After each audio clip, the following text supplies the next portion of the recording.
going to have a look at unseen questions and unseen papers in this lesson. You might have heard this word unseen before. You might even be a little bit scared of it because it does sound a little bit intimidating at first. So I'm going to start by explaining what that actually means. An unseen question is something where you're given some extract or a poem that you've never seen before, so something that you can't previously study, and you have to answer and respond to the question that you're given on that extract or poem in the moment of the exam. So you're faced with something that you've not seen and a question that you don't know, and you have to just use all the skills and knowledge that you've learned on your course to properly respond and give a good answer in that moment.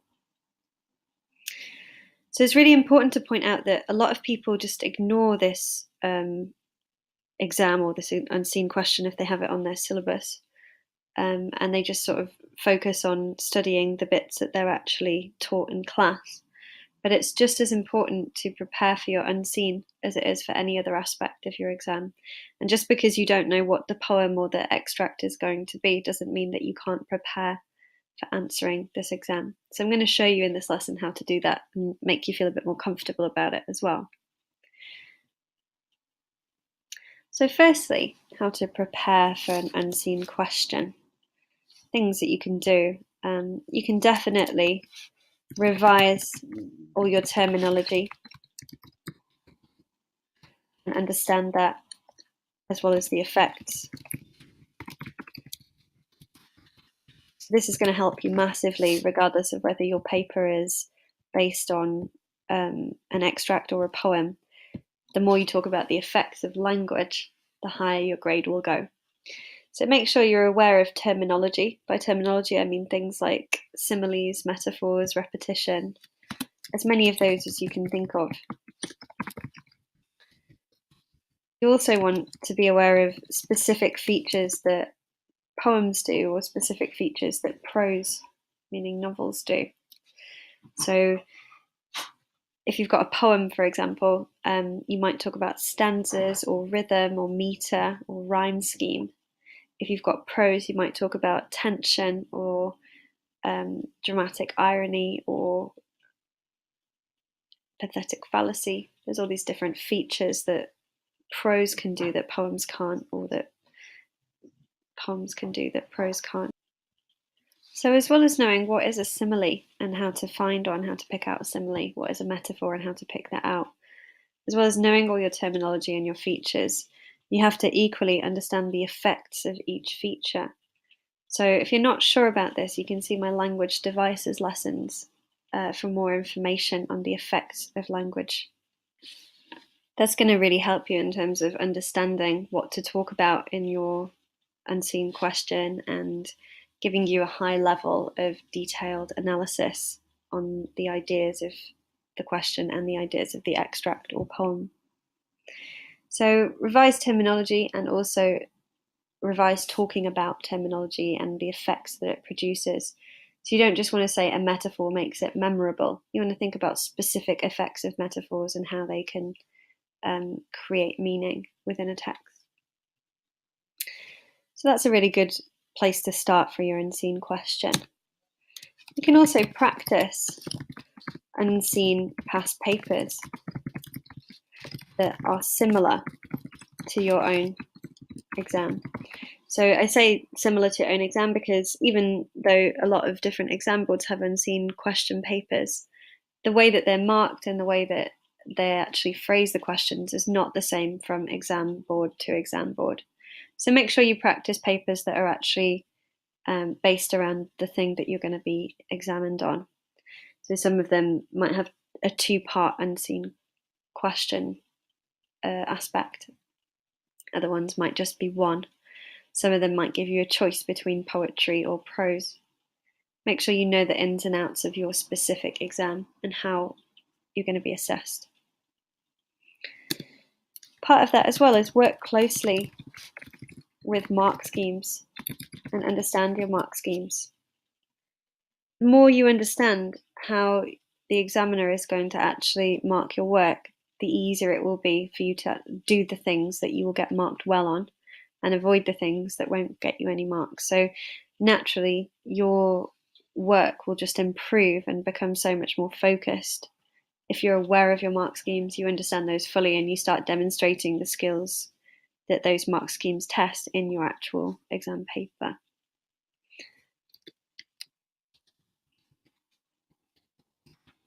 Another really important one is practice planning answers to questions. So you need to speed up as much as possible your planning process. So the more you plan, the easier and more natural it will be to you to plan in your exam, and the quicker you'll do that, so you won't waste too much time thinking about planning. Regardless of what exam you're doing, you absolutely have to plan for every long essay question that you're required to answer on. So planning is a really important aspect of getting any kind of grade that's above a sort of C level, or around a level 5. Practice planning your answers. That will really help you as well, because you'll get a good range of extracts that you're looking at, you'll get a good range of questions that you're looking at, and you'll get used to understanding those questions and formulating a good structured response to that.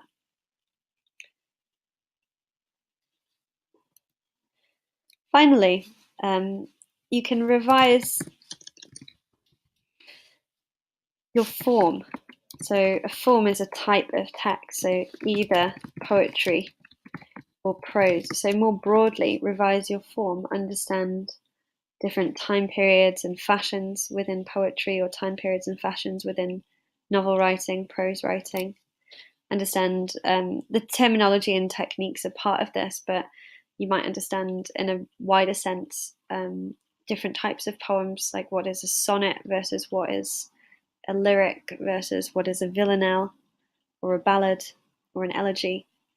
So if you understand types of poetry or types of prose, that'll give you a much more informed and specific way to answer your text. So if you got an extract of prose and that was from the 1800s, for example, and you had knowledge about how Victorians like to write novels, you could still use that to inform your reading of the question and your understanding of the ideas in the exam. So these are all things that you can do to prepare for an unseen question. There are more broader things, but these are the things that you want to mostly be focusing on in your revision and your preparation for these types of questions.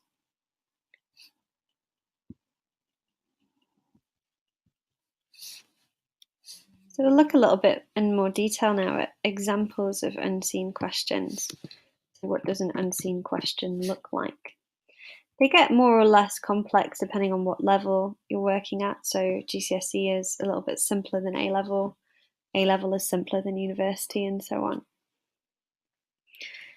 But essentially, they're testing the same skill. They test your knowledge and your understanding of your discipline.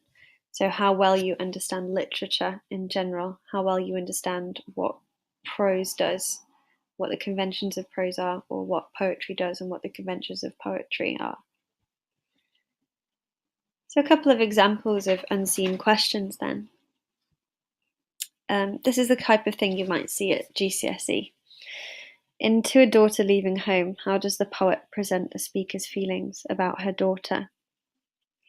So it specifies, firstly, the name of the poem, just to make sure that you're focused on the right poem. Then it says the poet present.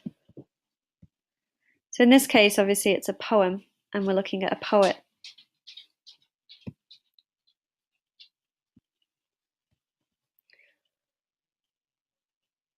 So the poet present means we need to focus on what the poet is actually doing. So we don't just focus on the story or what happens in the poem.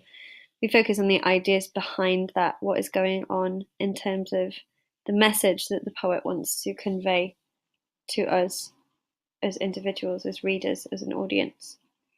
So a lot of people make this mistake, and actually as an examiner, you're told that lower level students will talk about the story as if it's real, and higher level students will talk about the story as if it's made by a writer for a certain reason. So you have to really get used to that in your answers. Talk about the ideas as if they're an expression of something bigger than the story. which means instead of just a character being a certain way or a line or an image being a certain way, you want to talk about it as an expression of a wider idea. So in this case, our wider idea, our focus of the question, is the speaker's feelings about her daughter. So that provides a focus.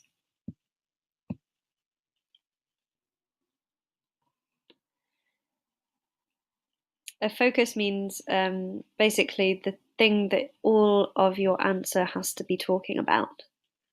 So the speaker's feelings about her daughter is the only thing your answer should be on. If you even say a sentence that isn't to do with that focus, you'll get marked down or you won't end up with as much of an effective answer. So every paragraph that you write on and every idea that you come up with has to be about the speaker's feelings about her daughter. You can turn that into something bigger as well. So it can be an expression of motherhood or parenting in general. So what point is the speaker making about being a parent in general? So you don't have to just say the speaker feels like this about her daughter. You can say that this is an expression of the wider idea of parenting being really difficult, or the bond between a mother and daughter being really strong, that kind of thing. You want to be looking for ways that you can connect this personal poem and this personal idea to something broader that everybody can relate to, or a lot of people can relate to. So we've got a focus on one poem. We've got a focus on the presentational features that the poet uses. Presentational features include all of these techniques and terminology that we were looking at.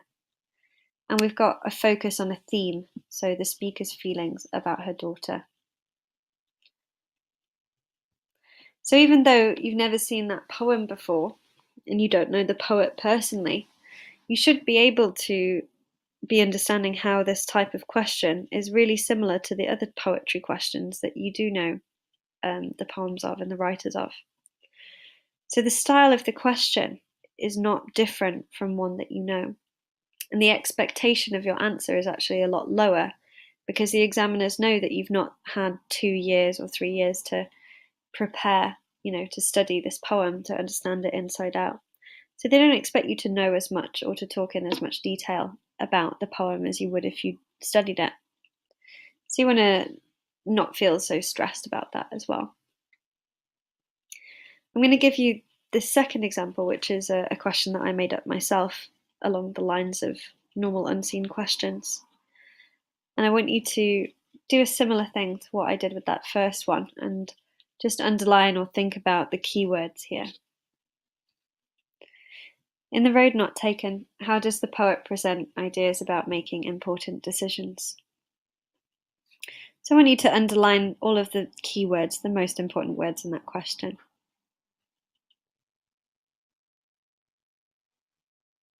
Hopefully you got something a little bit like this.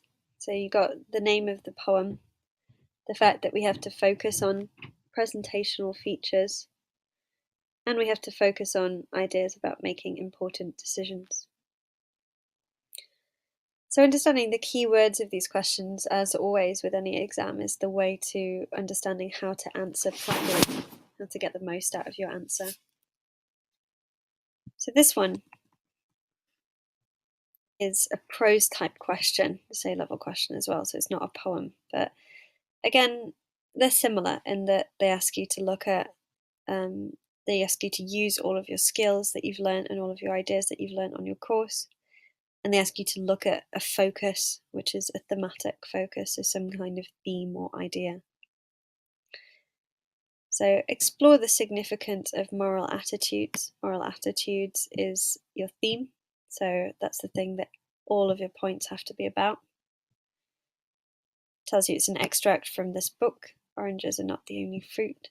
Really good book. If you've not read it, I recommend reading it. And then it just gives you a little bit of extra detail there. So relevant, meaning everything relates to the idea of moral attitudes. Detailed means you pick apart your ideas and your quotes as far as you can go. So when you've got that point evidence, your explanation or your analysis of the evidence is really long. So that takes up most of your paragraph. and the way in which the writer shapes meaning. So this is the same as saying the way that the poet presents the idea of moral attitudes. This word significance is the main thing that's different about your A-level pieces. So significance means how important is something.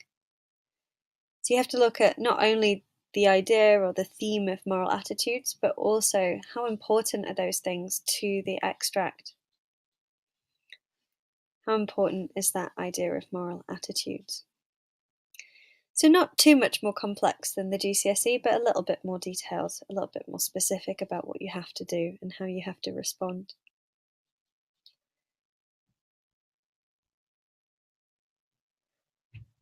We'll have a look now at planning. So as I said before, you kind of have to plan every answer that you're given. If you don't plan, it's very obvious to an examiner. So if you're an examiner, you normally mark at least 300 papers every year. So imagine if you see 300 papers, 300 answers, you can tell who's planned and who's structured and who just sort of did it off the top of their head, and whatever came out of their brain, they just wrote on the paper at that moment. There's a huge difference, and it makes a massive difference to the grades as well. Especially because this is unseen, so your response to it is going to be just spontaneous. It's going to just be immediate to whatever you're reading in that moment. You've not had time to think about it for however long your course has been. That makes it even more important to plan your answer properly. So there's a few things we can do to make sure that we plan properly. So the first thing is read the question first and underline keywords. This is always your starting point, because if you actually read the extract first, you don't know what you're looking for, so then you'll have to read it again. It wastes a bit of time. So once you've got your focus, you know what the main thing is that your answer has to be on, you can then read and start underlining the extract along the lines of your focus for the poem or extract.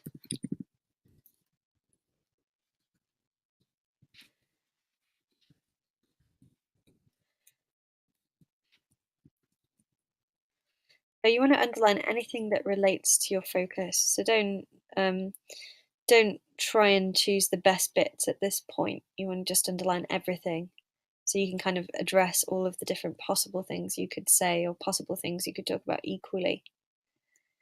After that, you refine your ideas and annotate.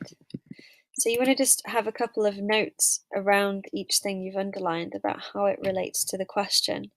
From that, you'll develop an idea of which quotes are the best, which are the strongest, which can you say most about, and which most accurately reflect the question. This really helps with your referencing. So you're always marked when you give evidence, when you give a quotation. You're always marked on how well that quotation fits the point that you're talking about. And so this process of underlining everything that you could possibly talk about and then refining it into the things that are most relevant and most detailed, that gives you a really good, strong basis for an answer. So then you plan your intro/thesis and your paragraphs. Every paragraph has to be on a different point, and the point is at the beginning of the paragraph, so that's called a topic sentence. Every point has to relate to your question. So if we have this question about feelings about her daughter, one paragraph might be how the mother feels happy that the daughter's leaving. Another paragraph might be the mother feels protective and the difficulty of letting go when you feel protective as a mother. Another one might be love, the feeling of love. So you can split this focus, this big idea, into smaller aspects, and each aspect becomes its own paragraph. That's how you plan. In this one, making important decisions, we have to think about different ways that the topic of making important decisions is addressed. So maybe the poet says that it's important to spend a lot of time thinking before you decide on an important decision. Maybe the poet says you should be impulsive and just go with your gut feeling sometimes. Maybe the poet says different personalities will respond to important decisions in different ways. So whatever ideas are in that poem about important decisions, you can split those into individual aspects of this overall point, this overall focus, and every aspect becomes a paragraph. This one as well, really similar sort of idea. So what are the moral attitudes in the extract, and then how are they explored? So every paragraph would be on a different moral attitude. Your thesis is really important. I recommend watching the essay writing lessons to understand a bit more about how to develop a thesis.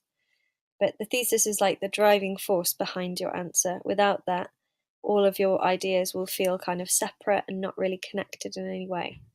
So if you have a thesis at the beginning of your intro, that's like a one-sentence answer to the question that tells you the whole point or the whole message that the writer is sending about this topic that you're writing on. So a type of thesis for this first question might be that the poet wrote this poem in order to get mothers to understand that even though it's hard to let a daughter go, ultimately that's the best thing you can do. That's part of parenting. Or maybe the poet wrote it to show to daughters reading the poem how difficult it is from the point of view of a mother to actually let go of the daughter and allow them to leave home. So what is the message that the writer is sending on that theme or on that focus? That's your thesis. What is the overall message, the overall point that they're making about your focus? Equally, making important decisions, we could say that even though it can be scary, it's really important to take that seriously and to not rush into making important decisions. Or the way that you go about making important decisions will have a huge positive impact on your life if done correctly. What kind of message is the writer sending about this focus? Again, with this one, moral attitudes. Having a strong sense of morals is the way to build a better society. That might be a message in this extract. Or lack of morals creates suffering and pain. That might be an attitude or a kind of a thesis that you could write. So planning your intro and thesis, which comes at the end of your intro, and your middle paragraphs is really important before you start writing. You don't have to plan a conclusion because the conclusion shouldn't have any new ideas. It just goes over your main points again. So your structure goes intro, that explores the ideas of the question, and ends in a thesis, which is a one-sentence answer to your question. And then every paragraph is on a different aspect of that focus. And then the conclusion just goes over all your main points again, your strongest points. So once you've got a good idea of that shape to an essay, that applies to every single essay question that you have to write. So that's not just specific to an unseen, but an understanding of that really helps you create a very good, solid unseen question answer. So finally, in this lesson, we're going to look at how the answers will be marked. So firstly, this completely depends on your level and exam board. So you need to understand specific mark schemes. In the same way that you need to understand specifically what your paper is going to be asking you on, whether you get a choice of poetry and prose, whether you get 1 or 2 questions on your unseen. You also have to understand specific mark schemes that are tied to that paper.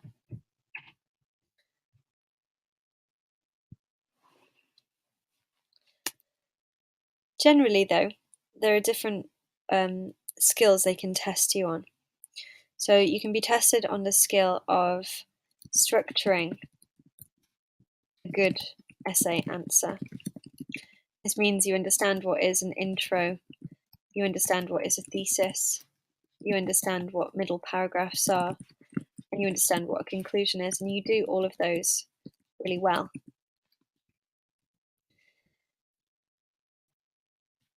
Another thing that you might be assessed on is your writing style.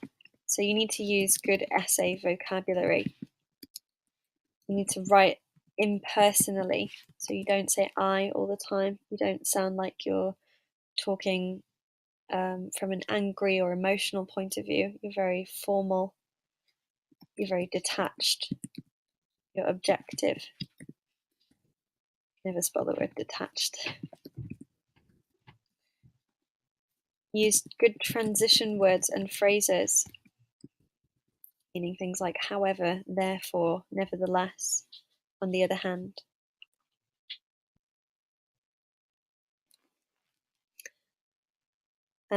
Also, you want to use good terminology, so that is included in your writing style. So things like language features, techniques, words like simile, metaphor, imagery, repetition, alliteration, specific words for poems like stanza or enjambment, specific words for prose like tension or mood or tone, that kind of thing. So your writing style is really important. Structuring a good essay answer is also really important. Most unseen questions definitely mark you very kind of intensely on these abilities, because part of the point of an unseen is to show that you understand generally how to write an essay and how to use the right language, and that you can talk about the effects of language in a detailed way. So then next, another thing that it will look at is your personal response to the question. So this is your thesis, your actual argument or your actual point that you're making, your overall point. If that is really consistently argued throughout, so it's set up in the introduction and then every paragraph kind of ends with linking back to that thesis, that's a really good way to get across a strong sense of personal response. Personal response doesn't mean you say I all the time or we all the time. It's better not to say I or we in an essay and be more formal. It just means that you have your own ideas and your own feelings about this unseen question, and that you're quite sensitive to the ideas that are presented in the extract or in the poem. Another thing that they always mark on is your analysis. So this is talking about how and why language works in a certain way. When we talk about language, instead of just saying the word bubble, for example, you want to say the noun bubble, for example. So you want to always use a terminology along with picking out language or the imagery of bubble. How and why language works in a certain way is analysis, and then you also want to talk about how this links to the question and your thesis. So sometimes people analyze really well, but they just analyze in a kind of general way, and everything they're talking about isn't directly related to the overall thesis. That's one way you can drop marks accidentally. So make sure that you're always analysing along the lines of your question and your thesis. So as an example, if we had, the word bubble in To a Daughter Leaving Home, we might talk about how this is a childish image and it evokes innocence. So it relates to the speaker's feelings about her daughter because she wants to be protective because her daughter's so innocent still and so young. Something like that. So basically, my analysis of that word is all related to the question. It's not just what is a bubble generally. It's very focused on the question. So these are the main things that Unseen is marked on. It's not marked on prior knowledge or context, because you don't have any prior knowledge. They don't expect you to properly know the context of something if they've just given it you randomly as well. So unseen papers generally, there's a couple of exceptions, but generally not marked on context, definitely not at GCSE level. So that concludes our unseen question lesson for today. Hopefully that's been useful for you and you're feeling a bit more confident and a bit more focused about what you need to do to get good with your unseen answers. Thanks for listening.